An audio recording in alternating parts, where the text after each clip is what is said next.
बिस्मिल्लाहिर्रहमानिर्रहीम। अस्सलाम वालेकुम माय यूट्यूब फैमिली। आज मैं लेके आई बेहतरीन सी रेसिपी, खिचड़ी खट्टे की रेसिपी, खीमे की रेसिपी पहले मैं बना चुकी हूँ। अब ये खिचड़ी और खट्टे की रेसिपी है। देखिए, ये 1 किलो चावल है और इसी में 4 गिलास चावल है। अब इसी में 1 कप भर के मसूर की दाल डाली जाएगी और थोड़ी सी दाल रूम है, क्योंकि ये मिला के देख लीजिए, कम या ज़्यादा अगर हुई तो आप डाल सकते हैं, लेकिन ये बराबर हो गई। अब इसको अच्छी तरह से वॉश करके एक साइड में भीगने रख दीजिए, कम से कम आधे घंटे के लिए। आप चाहे तो चावल को बासमती राइस में भी बना सकते हैं। मैं ये कोलम राइस में बना रही हूँ, छोटे चावल में। इससे भी इसका जायका माशाल्लाह बहुत अच्छा आएगा। अब इसको अच्छी तरह से वॉश करके आधे घंटे के लिए रख दीजिए।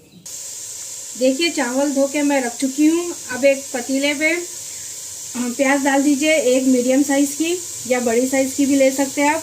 अब इसमें 1 कप भर के ऑयल डाल दीजिए। इसको अच्छी तरह से भून लीजिए। अब इसी के अंदर कुछ खड़े मसाले जाएंगे। 5 से 6 अदद दालचीनी के टुकड़े हैं। ये कबाब चीनी है।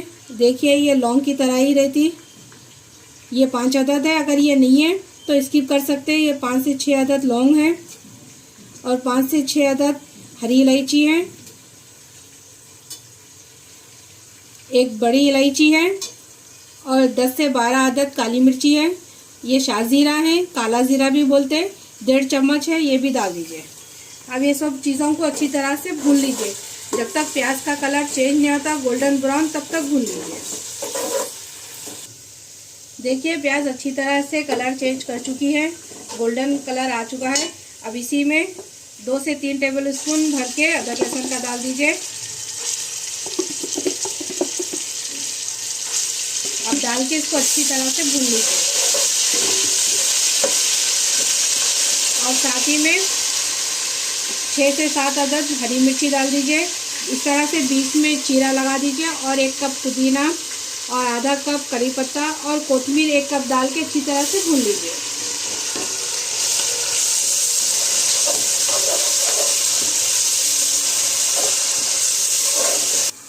अब इसी के अंदर 2 चम्मच नमक डाल दीजिए भर के, 2 से 3 चम्मच।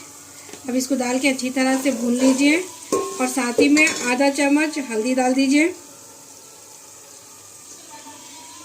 अच्छी तरह से मिलाने के बाद अब इसी के अंदर 2 लोटे पानी डाल दीजिए। लीजिए, जब तक पानी में उबाल आने तक आप क्या करिए, तिल और फली को भून लीजिए। देखिए, 3 से 4 टीस्पून तिल है और आधा कप फली है।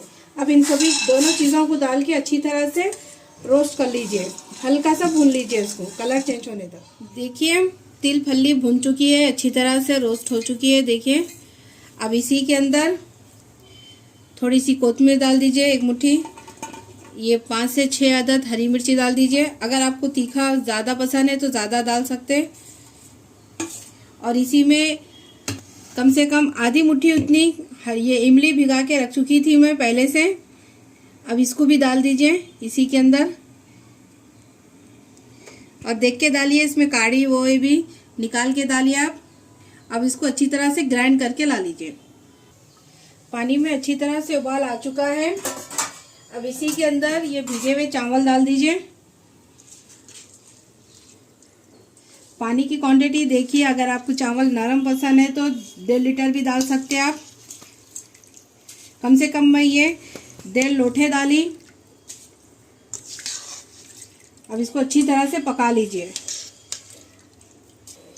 ये अच्छी तरह से बारीक ग्राइंड करके रेडी हो चुका है। अब चूल्हे पे मैं तेल भी चढ़ा चुकी हूँ। कम से कम 2 से 3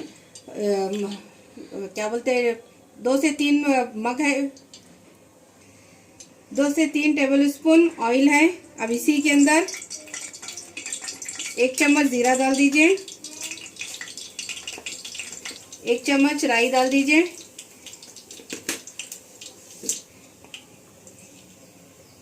थोड़ी सी हींग डाल दीजिए। इसी के अंदर थोड़ा सा कड़ी पत्ता डाल दीजिए।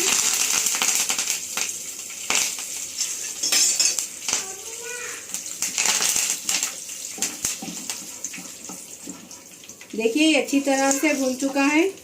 अब चूल्हे को कर दीजिए ऑफ। 2 से 3 अदद गोल वाली लाल मिर्चें डाल दीजिए। अगर आपके पास ये नहीं है तो लंबी वाली सूखी वाली लेके वो भी डाल सकते हैं आप। एक में से 2-3 तोड़ के भी डाल सकते हैं। अब देखिए ये खट्टा जो पिसा हुआ है ये इसके अंदर डाल दीजिए।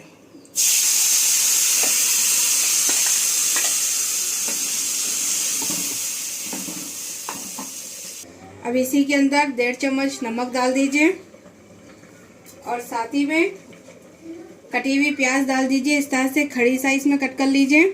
ये 2 अदद है बड़े साइज के प्याज डाल दीजिए। लीजिए हैदराबादी खट्टा रेडी हो चुका है ज़बरदस्त सा। देखिए माशाल्लाह कलर भी कितना प्यारा आया है और बहुत ही आला बना है ये खट्टा। और इसके ऊपर थोड़ा सा हरा धनिया डाल दीजिए। अब बारीक कट करके इसमें हरा धनिया डाल दीजिए खट्टे के ऊपर।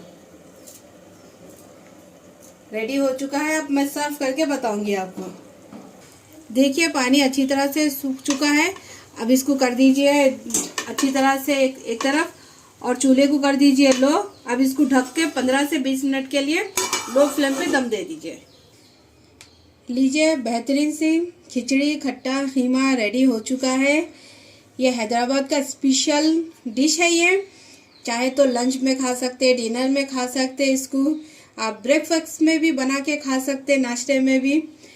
चलिए अगर ये रेसिपी आपको पसंद आई तो लाइक कीजिए, शेयर कीजिए, कमेंट्स कीजिए। कोई और भी रेसिपी बनाना है तो कमेंट बॉक्स में बताइए। इंशाल्लाह मैं ज़रूर आपको बनाना सिखाऊंगी। और इसको ना असली घी डाल के इसके ऊपर खाइए, बहुत ही जायकादार मज़ेदार बनता।